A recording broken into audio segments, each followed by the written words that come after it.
अस्सलाम वालेकुम everyone, welcome to my channel, welcome to another vlog. आज के व्लॉग में मैं आपके साथ शेयर करूंगी अपना प्रेगनेंसी का जितनी भी मेरी जर्नी रही है उसके साथ वो शेयर करूंगी और आपको कुछ सजेशंस वगैरह भी दूंगी जो शायद आपके लिए हेल्पफुल हों। तो सबसे पहले हम बात करते हैं उन न्यू लड़कियों के लिए जिनकी अभी शादी हुई है और शादी को 1 साल हो गया है, 1.5 साल हो गया है और वो कंसीव करना चाह रही हैं, कंसीव नहीं कर पा रही। तो देखें, जो 6 मंथ होते हैं, 1 साल 1.5 साल का अरसा होता है, ये कोई इतना ख़ास ज़्यादा अरसा नहीं होता। इसमें आपको परेशान होने की कोई ज़रूरत नहीं है। जैसे 6 मंथ होते हैं या 8 मंथ होते हैं शादी को और फिर भी आप कंसीव करना चाह रही हैं लेकिन कंसीव नहीं कर पा रही, तो फिर आप किसी अच्छे से डॉक्टर को दिखाएं। और जब भी किसी डॉक्टर को दिखाएं कोशिश ये करें कि कोई अच्छा डॉक्टर होना चाहिए, ऑथोराइज्ड डॉक्टर होना चाहिए, कोई आम डॉक्टर या किसी क्वैक के पास ना आप चले जाएं या किसी भी जो मिड लेडीज़ होती हैं इनके पास नहीं जाएं। किसी अच्छे डॉक्टर को कंसल्ट करें और उन्हें अपना पूरा चेकअप करवाएं और जैसे जैसे वो बता रही हैं उसको फॉलो करें, तो इंशाल्लाह ताला आप कंसीव कर लेंगी। समटाइम्स ये होता है कि कुछ लोगों को कुछ इश्यूज़ होते हैं, पीसीओज़ होते हैं और किसी का वेट ज़्यादा होता है, तो डॉक्टर्स उनको थोड़ा बहुत गाइड करती हैं तो माशाल्लाह कंसेप्शन हो जाती है। ये तो उन लोगों के लिए है कि जो लोग अभी शादी को जिनके कम टाइम हुआ है, जिनकी शादी को बहुत ज़्यादा टाइम हो गया और वो बहुत ज़्यादा ट्रीटमेंट्स करवा रहे हैं और फिर भी कंसेप्शन नहीं हो रही, तो आप कोशिश ये करें कि आईवीएफ की तरफ जाएं। आईवीएफ एक बहुत अच्छा ट्रीटमेंट है और उसमें चांसेस होते हैं कंसेप्शन के और ये कोई बुरी चीज़ नहीं है। तो आप, लेकिन ऑफ कोर्स आईवीएफ जो है वो काफ़ी एक्सपेंसिव होता है, लेकिन हम किसी तरीके से पैसे वगैरह मैनेज करके, क्योंकि जो लोग जिनके औलाद नहीं होती ना, 5 साल 10 साल हो जाते हैं, मुझे पता है कि उनकी तकलीफ़ कितनी ज़्यादा होती है, तो वो तो कहते हैं कि हमें किसी भी कीमत पे हम बेबी ले लें। तो अगर वो आईवीएफ करवा लें तो इसके चांसेस काफ़ी बेहतर हो सकते हैं, लेकिन वो भी किसी अच्छे डॉक्टर से और किसी अच्छी जगह से, ठीक है। तो इंशाल्लाह ताला आपका मसला है वो हल हो जाएगा। उसके बाद करते हैं अब बात मेरे प्रेगनेंसी जर्नी से। तो स्टार्ट से मैं करती हूँ कि जब मेरी शादी हुई थी, तो जब 6 मंथ हो गए थे मेरी शादी को, तो मैंने कंसीव नहीं किया था और आई वॉज़ वेरी वरीड और मुझे बहुत क्रेविंग थी बेबी की, क्योंकि मुझे बच्चे बहुत पसंद थे और मुझे था कि मैं बस मेरी शादी हो और फ़ौरन कंसीव मैं कर लूँ, लेकिन कंसेप्शन नहीं हो रही थी। तो खैर जब 6 मंथ हो गए तो फिर मेरी मदर इन लॉ ने कहा कि आपको किसी डॉक्टर को मिलना चाहिए। तो मैंने कहा कि हाँ ठीक है, वाई नॉट। मैं अपने हस्बैंड के साथ गई, डॉक्टर को दिखाया, तो मुझे पीसीओएस का इशू था और उन्होंने फिर मुझे वेट लूज़ करने के लिए कहा और बाकी मेडिसिन वगैरह दी, लेकिन आप यकीन करें कि मैंने कोई भी मेडिसिन रूटीन से नहीं खाई। आई वॉज़ वेरी बैड कि मैं मेडिसन अपने ध्यान नहीं रखती, जितने मर्ज़ी मुझसे काम करवा लें, लेकिन जहाँ मेरी बात आती है ना तो मैं इग्नोर कर जाती हूँ। तो मैं कभी खा लेती थी, कभी नहीं खाती थी। हाँ, थोड़ा बहुत वेट लूज़ करने की कोशिश की, लेकिन मैं बहुत ज़्यादा फूडी थी तो इस वजह से मुझे बड़ा मुश्किल होता था। तो खैर ऐसे कर करके काफ़ी टाइम गुजरता गया। जिसने जो बताया वहाँ चले गए और ट्रीटमेंट्स वगैरह कभी मतलब चले मैं जाती थी, लेकिन प्रॉपर मेडिकेशन मैं नहीं करती थी, लेकिन मुझे परेशानी तो थी। और एक दिन तो मैं बहुत ज़्यादा रोने लगी कि सबके पास बच्चे हैं, मेरे पास बच्चे क्यों नहीं हैं, और मुझे तो बच्चे चाहिए। वो भी तो लोग हैं जो बच्चों को फेंक देते हैं पैदा करके। तो मेरे हस्बैंड ने खैर मुझे बड़ा दिलासा दिया और वो कभी जिक्र नहीं करते थे, वो बहुत अच्छे हैं, उन्होंने कभी जिक्र नहीं किया कि हमारे पास बेबी होना चाहिए। वो बल्कि मुझे यही कहते थे कि हमने कौन सा अल्लाह ताला को पैसे दिए हुए हैं कि अल्लाह ताला हमें फ़ौरन ही बेबी दे दे। अल्लाह ताला की मर्ज़ी है, अल्लाह ताला दे या ना दे, और ये भी अल्लाह ताला की मर्ज़ी है। मेरी 3 बेटियां हैं और आज तक उन्होंने कभी बेटे का जिक्र नहीं किया। वो यही कहते हैं कि इसमें हमारा कोई रोल नहीं है, अल्लाह ताला की देन है और अल्लाह ताला की मर्ज़ी है। अल्लाह ताला हमें जो दे दे, हम ब्लेस्ड हैं कि अल्लाह का शुक्र है कि हमारे पास 3 बेटियां भी हैं। हम घर में रौनक लगी हुई है और हमें एक बिजीनेस का एहसास होता है कि हमें काम, लाइक सुबह उठते हैं तो हमें होता है कि इस बच्चे का ये काम है, उस बच्चे का ये काम है, इनको पढ़ाना है, इनको सिखाना है, इनको कुरान पाक पढ़ाना है, दिस एंड दैट। तो एक अल्लाह ताला ने हमें बिज़ी रखा हुआ है। तो अल्हम्दुलिल्लाह कि उनकी ये सोच है और मेरी भी फिर ये सोच है। मैंने भी कभी 3 बेटियां हैं, लेकिन कभी ये नहीं सोचा कि बेटा भी होना चाहिए। हाँ, सोचता तो इंसान है, लेकिन ऐसे मैं कभी इतना परेशान नहीं होती, उसको मैंने सर पे हावी नहीं किया हुआ कि ठीक है, अल्लाह ताला की अगर यही मर्ज़ी है तो फिर मैं इसी में खुश हूँ। अल्लाह ताला जिस हाल में अल्लाह ताला ने रखा हुआ है, वो भी वक्त था कि जब मैं ज़ैनब के लिए भी तरसती थी। तो खैर, जब शादी को 1 साल हो गया तो फिर फाइनली मैंने कंसीव कर लिया और ज़ैनब आ गई। अच्छा, मुझे ये लगता था कि जब मेरे पास बेबी आएगा मैं तो फूला नहीं समाऊंगी और मैं तो उसको बहुत अच्छे से हैंडल करूंगी और बहुत अच्छे से उसकी परवरिश करूंगी। ऐसा था, मैंने अपने बच्चों के लिए बहुत एफ़र्ट्स की हुई हैं, लेकिन जब ज़ैनब पैदा हुई है और थोड़े कुछ दिन गुजरे हैं, मैं फैसलाबाद आ गई लाहौर से, अपनी अम्मी के घर से। तो यहाँ पर मैं जब आई हूँ तो ज़ैनब अब थोड़ी बड़ी होना शुरू हो गई। 1-1.5 माह का बच्चा तो सोया ही रहता है, लेकिन जैसे जैसे ज़ैनब थोड़ी बड़ी हो रही थी, दिन गुजर रहे थे, तो इसने मुझे तंग करना शुरू कर दिया। आप यकीन करें, ये सारी रात नहीं सोती थी और मैं इतनी, वो जिसे कहते हैं ना पोस्ट प्रेगनेंसी आपको डिप्रेशन होना शुरू हो जाता है, वो मुझे होना शुरू हो गया कि मैं सारा दिन काम करती हूँ, मुझे कोई दुख नहीं होता, कोई तकलीफ़ नहीं होती, लेकिन मैं रात की अगर नींद ना लूँ तो मैं पागल होने वाली हो जाती हूँ। और ज़ैनब सारी रात जागती थी, मुझे तो पता नहीं था कि मुझे ये चैलेंज भी फेस करना पड़ेगा। खैर, इसकी जो दादों हैं उन्होंने मेरे साथ बहुत मेरी हेल्प की। उन्होंने अक्सर, क्योंकि उनको रात में नींद नहीं आती थी, वो कहती थी अच्छा चलो मुझे पकड़ा दें। जब उनको, ज़ैनब को भूख लगती थी, फिर वो मुझे मेरे पास छोड़ देती थी। लेकिन ऑफ़ कोर्स वो भी बीमार थी और जब उनको मैं पकड़ाती थी, मैं कभी भी डीप स्लीप नहीं लेती थी कि वो बुज़ुर्ग हैं, उन्होंने बच्चे को पकड़ा हुआ है, वो तंग करी होगी ज़ैनब उनको। लेकिन ये खैर उन्होंने काफ़ी हद तक कोशिश की कि वो ज़ैनब को मेरे साथ हैंडल करें। इस तरह मेरे हस्बैंड ने भी बहुत कोशिश की, लेकिन ऑफ़ कोर्स उनको भी ऑफ़िस जाना होता था, उनको भी अपनी नींद पूरी करनी होती थी। तो ज़ैनब ने मुझे बहुत तंग किया और इसका जो मदरहुड है, मैंने बिल्कुल भी इंजॉय नहीं किया था। अभी भी मैं सोचती हूँ तो मुझे लगता है कि वो बुरा सा ख्वाब ही था। तो खैर, लेकिन इसने मुझे बहुत तंग किया और मैं हमेशा जिसको भी बताऊँ ऐसे बताती हूँ कि मेरे साथ ऐसा भी हुआ है कि 48 आवर्स के लिए मैं नहीं सोई। 2 दफ़ा ऐसे हुआ है मैं 48 आवर्स के लिए नहीं सोई। और 24 घंटे तो बहुत आम बात थी ना कि 24 घंटे मैं नहीं सो रही। जिस टाइम ज़ैनब सोती थी, मुझे लालच होता था अच्छा मैं ये काम कर लूँ, अच्छा मैं ये काम कर लूँ। और मेरी मदर मुझे कहा करती थी जब बच्चा सोता है तो तुम भी सो जाया करो साथ में। तो मैं कहती थी मम्मा कैसे, मुझे फिर होता है कि जो काम इसके साथ मुझसे नहीं हो रहे तो मैं फिर वो निपटा लूँ। तो खैर ऐसे हुआ। उसके बाद मैंने फ़ौरन कंसीव कर लिया फ़ातिमा के लिए और हमें फ़ातिमा की ख़बर मिल गई कि फ़ातिमा आने वाली हैं और तब हम लोग इस्लामाबाद शिफ्ट हो गए थे। ठीक है, तो इस्लामाबाद जब हम शिफ्ट हुए हैं तो ये सिस्टम था, मेरे हस्बैंड का एक ऑफ़िस फैसलाबाद में था, एक इस्लामाबाद में था।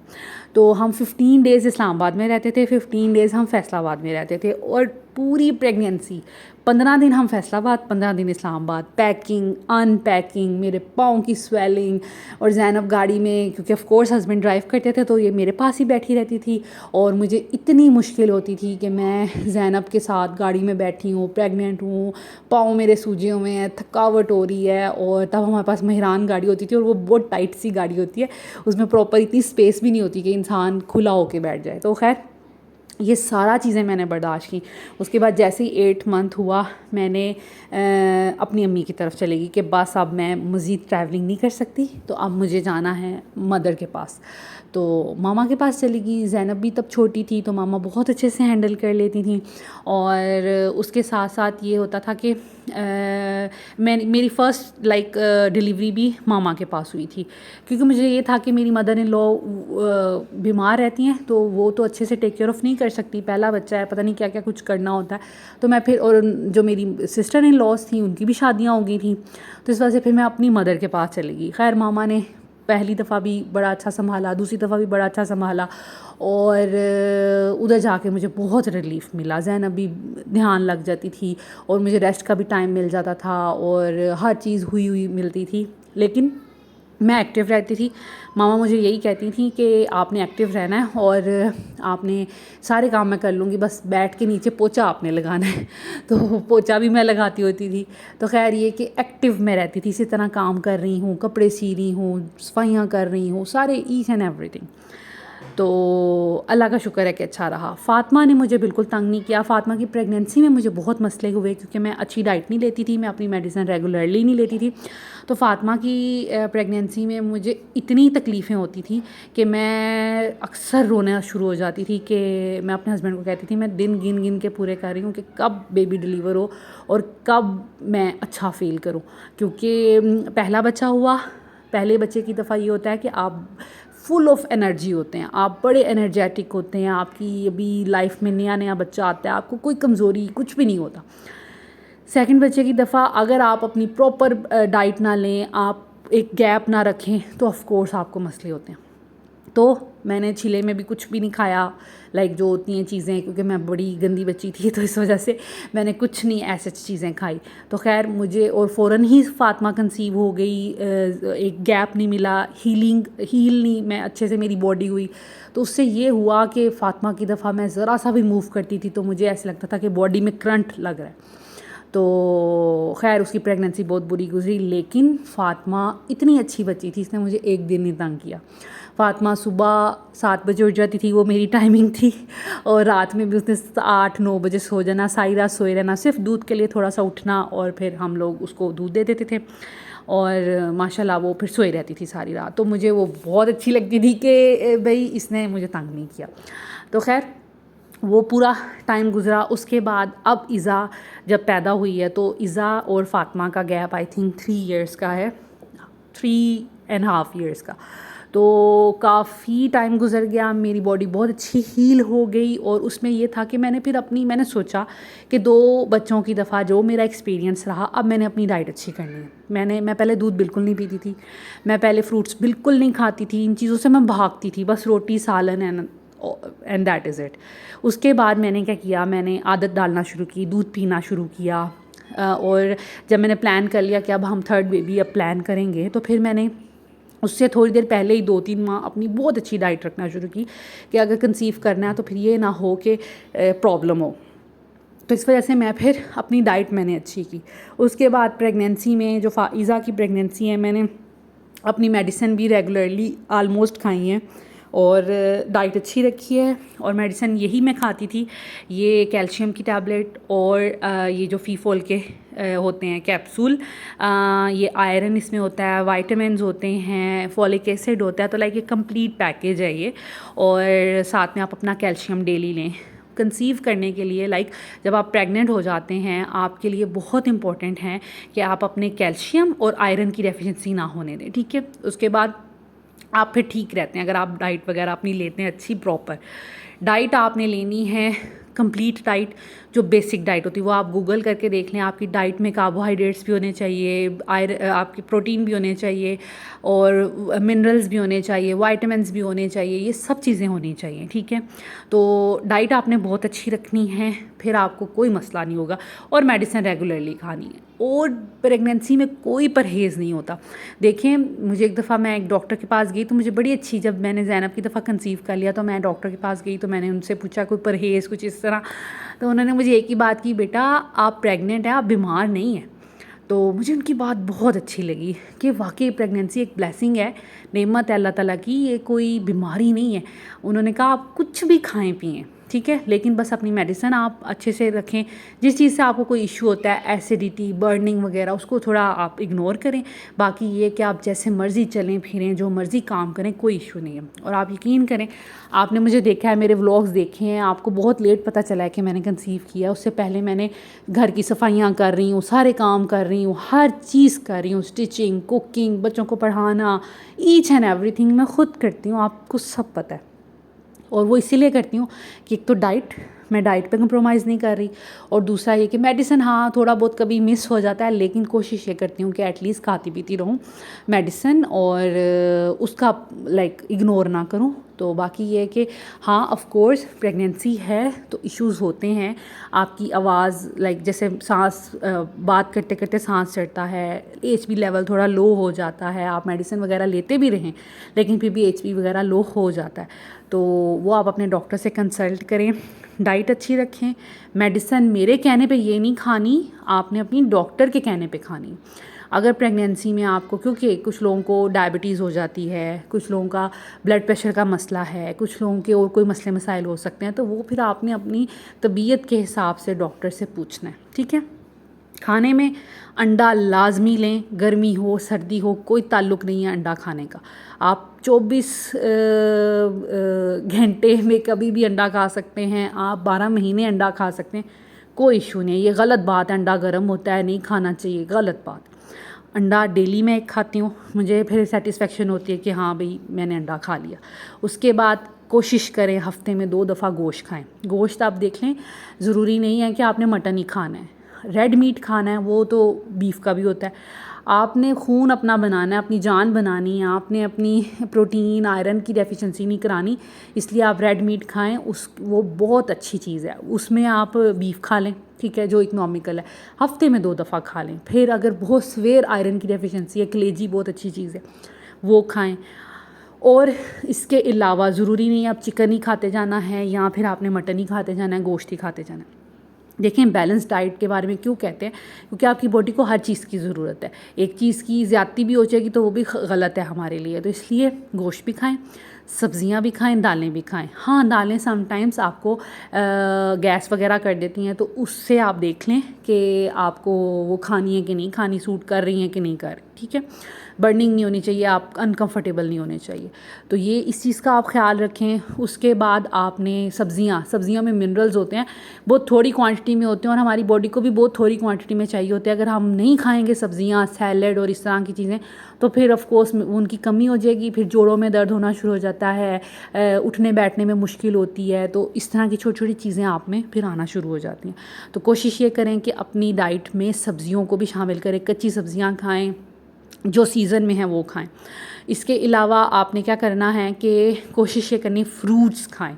देखिए, फ्रूट्स महंगे हैं, आई नो दैट, लेकिन आप सस्ते वाले फ्रूट्स खाएं। ज़रूरी नहीं अब चेरी आ गई है सीज़न में, लीची आ गई, वो बहुत एक्सपेंसिव है, आपने वही खानी है, नहीं।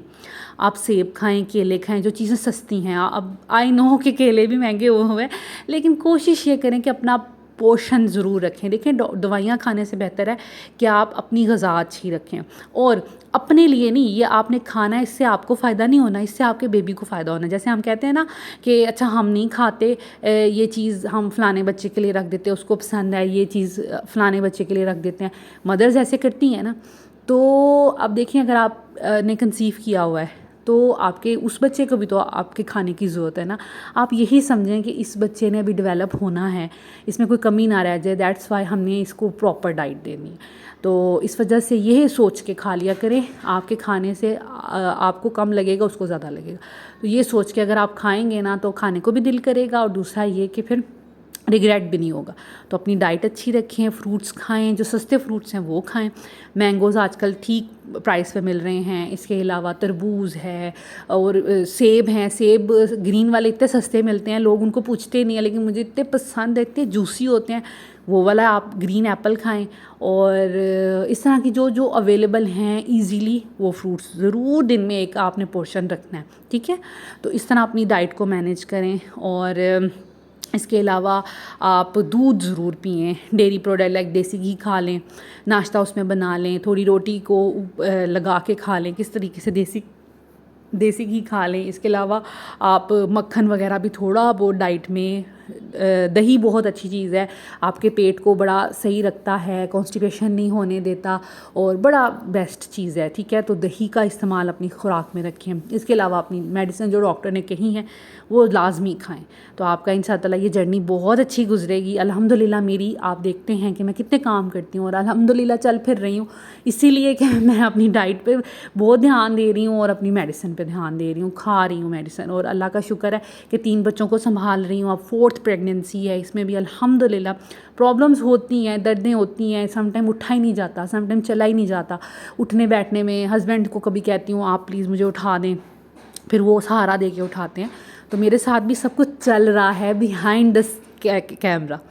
लेकिन ये है कि फिर भी कोशिश करती हूँ कि एक्टिव रहूँ और एक्टिव रहें। अब देख लें, प्रेगनेंसी का मतलब ये नहीं है कि काम ना करें। जितना आप लेज़ी हो जाएंगे ना, फिर आपकी सांस ज़्यादा फूलेगा, आयरन लगेगा ही नहीं, जो भी खाएं पिएंगी लगेगा ही नहीं बॉडी को।